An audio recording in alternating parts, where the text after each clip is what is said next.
Welcome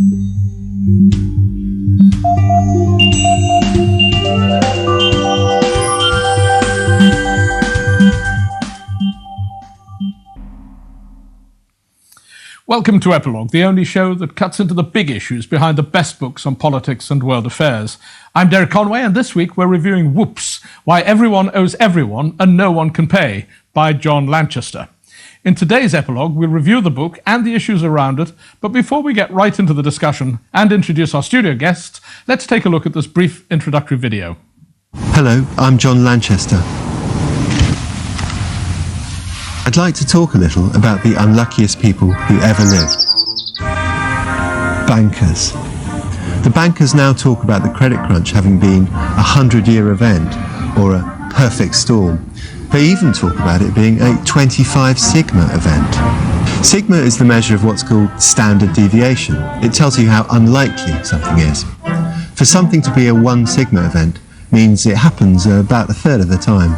I'd say that's about the probability of the phone or doorbell ringing when you're having a bath. That's a 1 sigma event. 2 sigma is 5% of the time. That's a 1 in 20 event. Like when you were at school and had a test you were dreading, and every now and then you'd get lucky and it would be cancelled or the teacher would forget or something. 5 sigma, we're going way past the edges of the humanly probable. 1 in 1.74 million. Being struck by lightning is unlucky, but this is much unluckier than that. A 20 sigma event, expressed as odds to 1, is more than all the elementary particles in the universe to 1. So now we get to the famous 25 sigma event. What we're talking about is poor people with patchy credit having trouble paying back their mortgages. The investment banking geniuses turned that into literally the most unlikely thing which could ever happen, even if the entire lifetime of the universe were repeated a googol of times over. That's not unlucky. Like a lot of other things to do with the big banks, that's just wrong. In fact, to go by their own numbers, it means that the banks are the wrongest people who ever lived. Finally, something we can agree on. To review his book, I'm joined in the Press TV studios by Shaba Razi, Director of International Dialogue Foundation and Principal of International Finance Solution Associates, based in London. Also joining us is Alessio Rastani, an independent stock market and forex trader who runs the website leadingtrader.com. Welcome to you both. Now, I'm probably not really going to understand anything you say to me for the next 25 minutes, but my heart sank at the thought of this book because I thought it was going to be a rather boring treatise on finance, but I actually quite enjoyed reading it. What did you make of it, Alessio? Yeah, actually, I agree with you, Derek. At first, I kind of thought, oh my God, none of these finance books and the crash, because there's loads of them written already. But I thought, you know what, this is, it kind of is gripping. It is kind of like reading a horror story, except this one is real life. There's a real life horror story. And actually, it is scarier because it actually happened. It's true. A true horror story. It is true, yeah. The worst kind. The worst kind. The mummy comes to get you. Shabir, what did you make of it? Not only is it witty, but I think in the Clarksonian mold, it's sort of obscenely funny at times, I would say. Because there are some anecdotes which I can't repeat here on this particular program. Yeah. And it talks in sort of quite lewd language, I would say.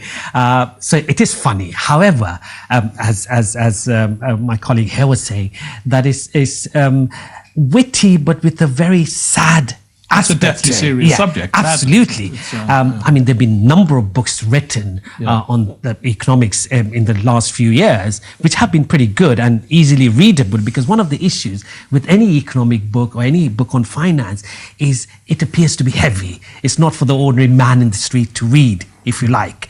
I mean, as John Lanchester explains in the early part of his book about how the sort of collateralized debt problem in the USA sort of fueled everything off. But, I mean, was it really just that? I mean, is it not that many of the developed nations' governments have spent far more than their economies have ever been capable of generating, and that eventually somebody was going to stop the windmill turning? I mean, is it really all the Americans' fault? The reality is that everybody was making so much money. I mean, when I say everybody, the banks, I mean, the financial institutions were making so much money, nobody really cared. They went from being the most diligent institutions, taking care of who they lend money to. Risk averse. Exactly, risk averse. And then suddenly when they realized how much money they could make, especially when they created things that didn't even exist, like the CDSs, credit default swaps, they just said, okay, who else can we lend to? And then that's where the spiral ended. And as John Lanchester said, in the old days, it was a relationship between borrower and lender. Okay, so the lender would be at risk. But as soon as you have this new product, which takes away the risk from the lender, so the lender says, okay, there's no risk for me. That's it. The whole, as you said, the risk averse psychology of lending money totally disappeared. Because most people really didn't understand that, did they, Shabir? Most people thought the person they borrowed money from to buy a house, the single investment most people in developed nations buy, was from the banking institution, but it wasn't. It was being sold on to other people, wasn't it? They had no idea this chain was building, all resting on their capacity to pay their mortgage back. And it's really frightening when you think about it, that the debt was being sold off at colossal leveraging. Again, leveraging, another technical word to use, is really, if you've got £1, you sort of, borrow £10 against it, or what have you. So it's really, and someone has recently coined a nice phrase that we are living through capitalism without the capital. So in reality, there wasn't any cash in the till, so to speak, and the banks were really just putting numbers, if you like. And I think more than that, what one has to realize is that we always talk about these guys being, very bright, intelligent, coming from Harvard, Princeton, Oxford, Cambridge. If they were so bright, why did it happen? So really, we're living through a time of intellectual degradation, I think, in reality, where people who have a good degree from a good university are seen to be bright. But in reality, I think another good book that perhaps you could review sometime is Nassim Taleb's book, the White Swan. Which really taught. Sorry, the Black Swan. My apologies, the Black Swan, because White Swan, the Black Swan is the 25 sigma aspect, if you like. And he makes a good point that his taxi driver in New York probably knows as much as the analyst who's earning $10 million a year. Yeah. So no one really has an appreciation. It's because people don't have to live with their consequences. I mean, from governments, which, in the case of the US, just printed more dollars. In the case of the United Kingdom, quantitative easing just produced more sterling, but not really based on the productivity of the nation. So at that level, people become irresponsible. And at the bankers' level, if I may even comment about your profession, people weren't, old-style bankers, when they were cautious, were there for 30, 40 years in the job, probably the same building. Whereas now people are churning over every 2 years. So they're not around to take responsibility for their actions, are they? It's all about the quick buck now and move on. I think what Shabir just said is very true. We supposedly hold these people as experts, as Shabir said, guys with the degrees, the knowledge, these guys supposedly know what they're doing.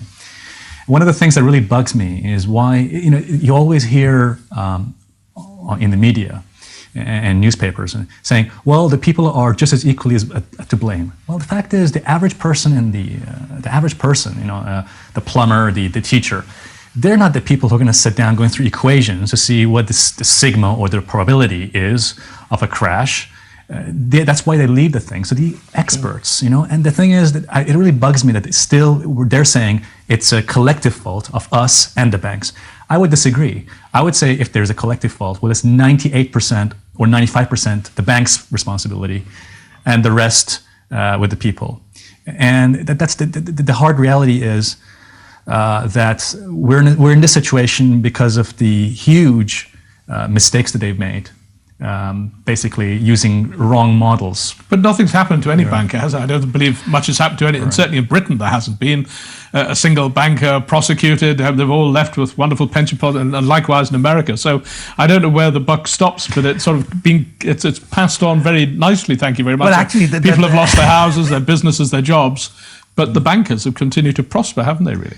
Yeah, you make a very good point, and I think what John Lanchester made a point also near the end was blaming both the bankers and the ordinary public, which I didn't agree very much like you were saying, that yes, he says that we were as individuals perhaps exuberant in our borrowing, perhaps also wanted to extend credit so much. So really, the ordinary man in the street was perhaps also to blame to a degree. And that's where I think the problem arises, that yes, ordinary man or woman may have taken decisions which have proved to be difficult for them. But the reality is that, those people who are supposed to be bright with an IQ going over 200 perhaps are not really that intelligent at the end of the day.